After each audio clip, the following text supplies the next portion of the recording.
foreign stereotypes of French restaurants tend to paint the service as slow. But hordes of Parisian waiters proved just the opposite this weekend as they hurtled down the streets of the capital with full trays in hand.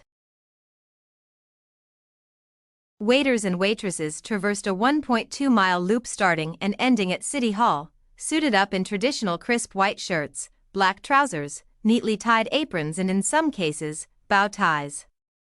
They each carried a tray loaded with a croissant, a full water glass and an empty coffee cup. The goal: cross the finish line as quickly as possible without running, spilling or carrying the tray with two hands at the same time. Through the streets of the Marais, you will have to slalom with agility, avoid obstacles with a skill worthy of opera dancers and demonstrate speed without haste, said Eau de Paris, the city's public water company and sponsor of the event.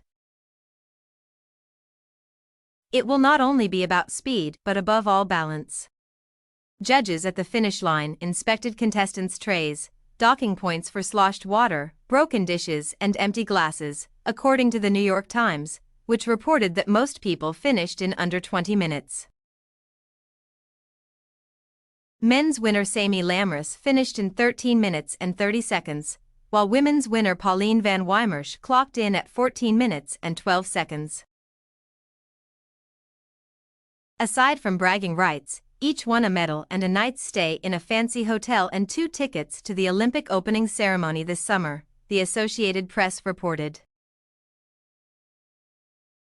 34-year-old Van Weimersch, who has worked in the industry since age 16, told the AP that she couldn't imagine doing anything other than waiting tables, calling it part of my DNA.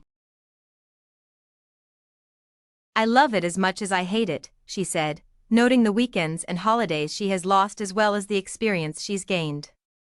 I have been shaped, in life and in the job, by the bosses who trained me and the customers, all of the people I have met. Meanwhile, the Summer Olympics are getting closer.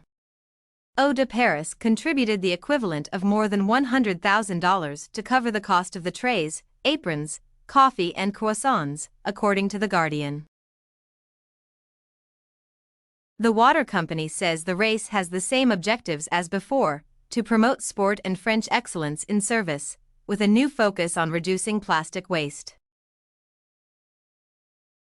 It's part of the utility's larger campaign against single-use plastic water bottles, which includes encouraging restaurants and businesses to pledge to refill patrons' water bottles with tap water for free. In a city that is about to host the greenest Olympic Games in history and 2 days before World Water Day, it is important that even our oldest traditions take a step towards a greener future, it said. Tebben says she's glad to see the race return and, alongside the Olympics, hopes it will help re-energize Paris's café spirit, which she describes as a sort of eternal pleasure. The Olympics are a chance for France to showcase its innovations, from environmental initiatives to culinary fusion, Tebben says.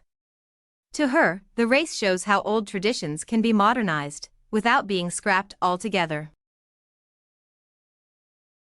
They're proud of it and they're not going to try to change it because the world has changed, she said. There's some comfort in that too, that it's still going on, waiters are still there, doing what they've always done and doing it properly.